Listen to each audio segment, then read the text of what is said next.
নমস্কার বন্ধুরা, সুরো রান্নাঘরের আরো একটি নতুন ভিডিও আপনাদের সবাইকে স্বাগত জানাই। বন্ধুরা, আজকে আমি এই গরমের দিনে একটা পাতলা মাছের ঝোল করার জন্য প্রথমে রুই মাছ নিয়ে নিয়েছি একটা গোটা।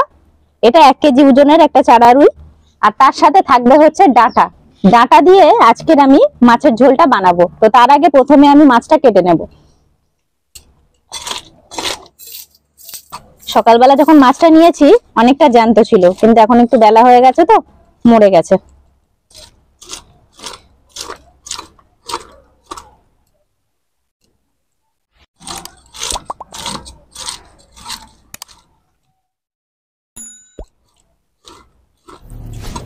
তো আঁশ আমি ভালোভাবে ছাড়িয়ে নিয়েছি।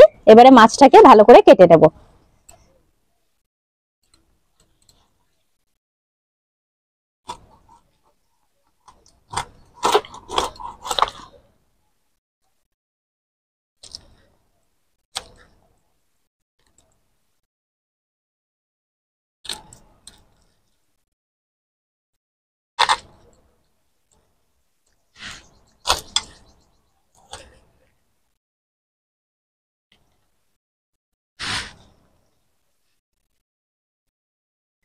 এত পিছলা, একটু ছাই নিয়ে ভালো হতো, কিন্তু ছাই উনুনে পরিষ্কার করে ফেলার পরে আর রাখিনি বলে আজকে আর পেলাম না।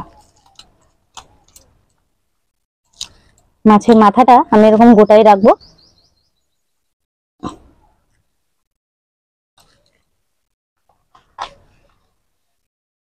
এবার মাছটাকে আমি সুন্দর করে কেটে নেব।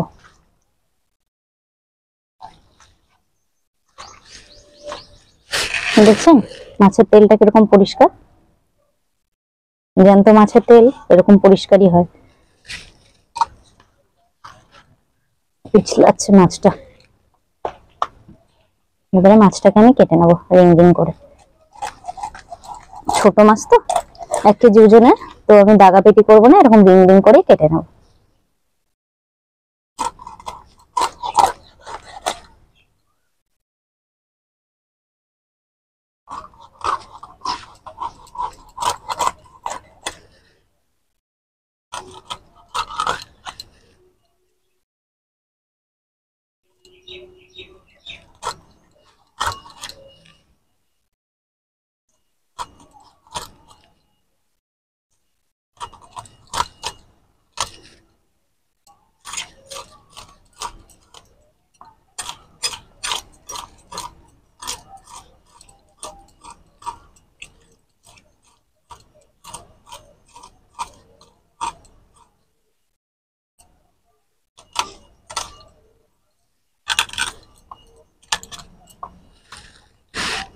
তেলটাকেও আমি একটু বেছে নেব।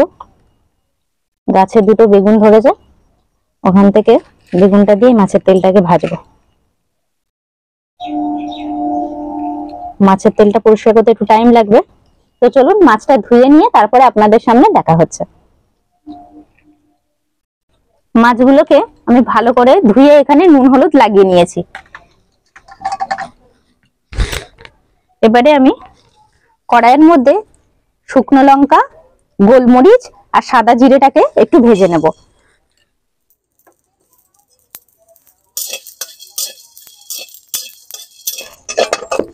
ভাজা হয়ে গেছে, এবারে নামিয়ে নেব। আচ্ছা, এবারে কড়াইতে দিয়ে দেবো আমি সর্ষের তেল। তেল গরম হয়ে গেছে, এবারে আমি মাছগুলোকে ভেজে নেব। মাথাটা যেহেতু বড়, ওর জন্য আমি মাথাটাকে আগে ভেজে নেব সুন্দর করে। আচ্ছা, যতক্ষণে মাছটা ভাজা হচ্ছে চলুন আমি এই মাছটা ডাঁটা দিয়ে যে ঝোল করব বলেছিলাম তার জন্য ডাঁটাগুলোকে নিয়ে আসি। এটা আস্তে আস্তে হতে থাক।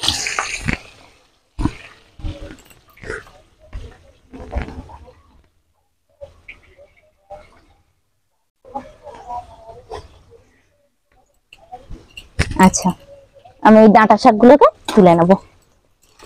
এরকম কচি দেখছেন, তুলতে গিয়ে ভেঙে গেল। আরো একটা তুলে নেব, একটু ছোট কুমড়ো শাক হবে। এই একটা বড় আছে, মাটিগুলোকে একটু ঝেড়ে নি। রান্নাঘরে মাটি মাটি হয়ে যাবে।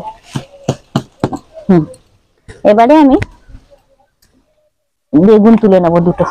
ওই যে মাছের তেলটা আছে, মাছের তেলটা দিয়ে ভাজবো। আর এখানে একটা বেগুন আছে, এই যে বেগুন আর এই যে ডাঁটা। তো চলুন এবারে মাছটাকে একটু উল্টে দিই।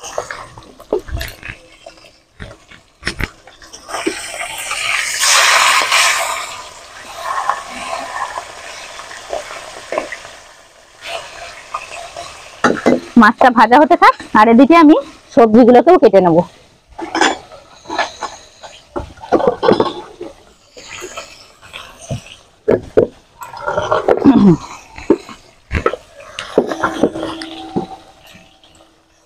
ডাঁটার সাথে দেবো আমি একটা আলু।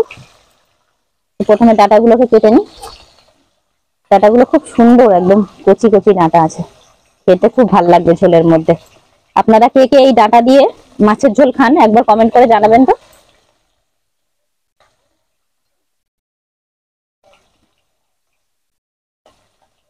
আর এই গাছের এই বেগুন দুটো দিয়ে আমি মাছের তেলটাকে ভাজবো। প্রথমে ডাঁটাগুলোকে আমি কেটে নেব। ডাঁটার শাকগুলোকে ফেলবো না, এটা শাক বানিয়ে খাওয়া যাবে। আজকে করবো না এই রেসিপিটা, অন্য কোনো একদিন দেখাবো ডাঁটা শাকের পাতার রেসিপিটা। মাছগুলো আমার ভাজা হয়ে গেছে, তুলে নেব। আচ্ছা, এবারে এই তেলের মধ্যেই আমি কিছু রসুন কুচি দিয়ে দেব।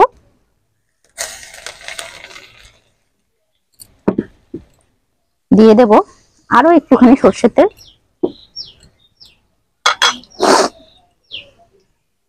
দেব চেরা কাঁচা লঙ্কা, পেঁয়াজ কুচো, আর এর মধ্যেই দিয়ে দেব আমি এই মাছের তেলটা।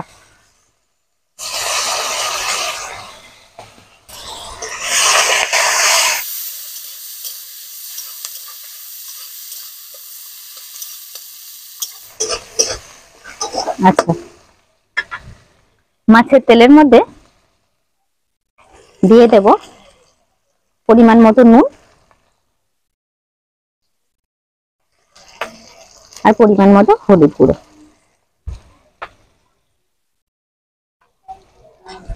এবারে আমি এর মধ্যে কেটে রাখা বেগুনগুলোকেও দিয়ে দেব। আর একটা কথা, আমি কিন্তু এখানে আলু আর ডাঁটাটাকেও কেটে নিয়েছি।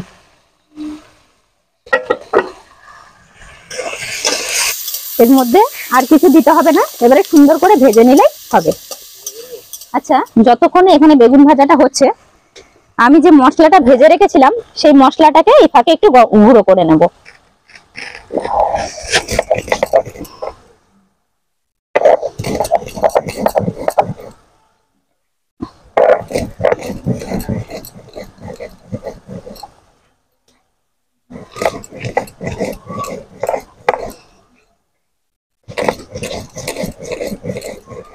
মাছের তেল দিয়ে বেগুন ভাজা একদম রেডি হয়ে গেছে, এবারে নামিয়ে নেব।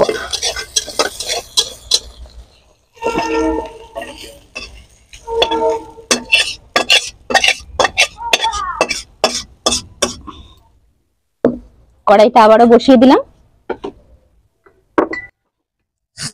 দিয়ে দেব আবারও একটু সর্ষের তেল।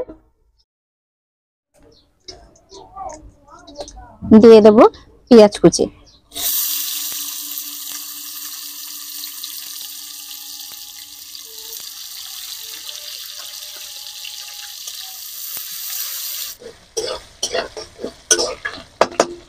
এর মধ্যেই আমি কেটে রাখা আলু আর ডাঁটাটাকেও দিয়ে দেব। দিয়ে দেব সামান্য নুন। পেঁয়াজের সাথে আলু আর ডাঁটাটাকে আমি একটু ভেজে নেব। এবারে একে একে দিয়ে দেব স্বাদ অনুযায়ী নুন, পরিমাণ মতো হলুদ গুঁড়ো, সামান্য দেব কাশ্মীরি লঙ্কা গুঁড়ো, আদা বাটা,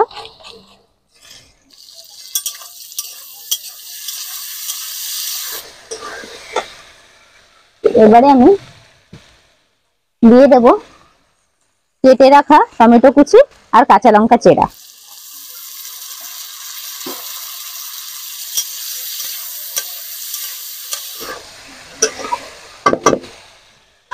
এর মধ্যে আমি সামান্য জল দিয়ে দেব।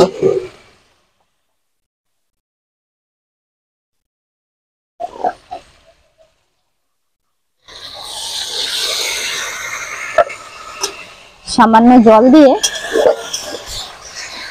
আলুটাকে আমি একটুখানি ঢাকনা দিয়ে ঢেকে দেব, যাতে ভালোভাবে কষানো হয়ে যায় আর মশলাগুলো নরম হয়ে যায়। মশলার সাথে কিন্তু আলুটা ভালোভাবে কষে গেছে, আলুও মোটামুটি সেদ্ধ হয়ে গেছে। এবারে এতে আমি পরিমাণ মতো জল দিয়ে দেব।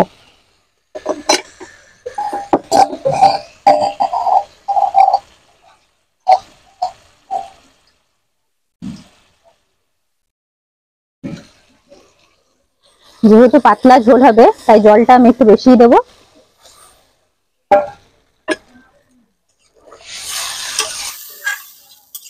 এবার আমি এই ঝোলের মধ্যেই মাছগুলোকেও একে একে দিয়ে দেব। যেহেতু আলু আর ডাঁটাটা মোটামুটি সেদ্ধ হয়েছে, বেশিক্ষণ লাগবে না আমার, তাই আমি আগে থেকে মাছগুলোকে দিয়ে দিলাম।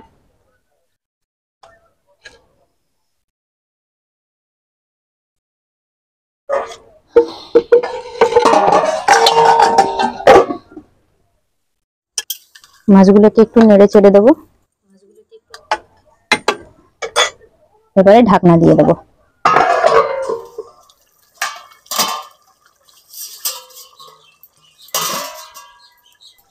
তরকারিটা কিন্তু বেশ সুন্দর করে হয়ে গেছে, আলুটাও ভালোভাবে সেদ্ধ হয়ে গেছে।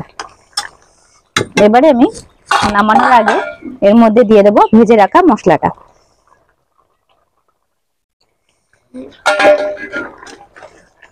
মশলাটাকে একটুখানি ভেটে নেব।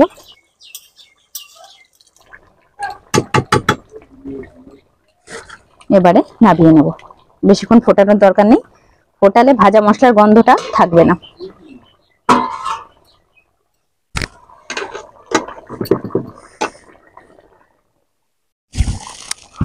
হয়ে গেল আমার পাতলা ডাঁটা দিয়ে মাছের ঝোল।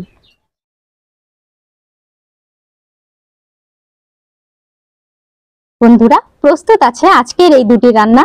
টাটকা রুই মাছের তেল দিয়ে বেগুন ভাজা আর টাটকা রুই মাছ দিয়ে ডাঁটা আলু দিয়ে পাতলা ঝোল। তো আজকের এই দুটি রান্না কেমন লাগলো কমেন্ট করে জানাবেন। ভিডিওটি যদি ভালো লেগে থাকে ভিডিওটিকে লাইক এবং শেয়ার করতে ভুলবেন না। আমার চ্যানেলে যারা নতুন তারা চ্যানেলটিকে সাবস্ক্রাইব করে আমার পাশে থাকবেন। আর যারা ফেসবুক পেজ থেকে দেখছেন পেজটিকে একটু ফলো করে দেবেন। আমার ফেসবুক পেজের নাম সুরোর রান্নাঘর। নমস্কার।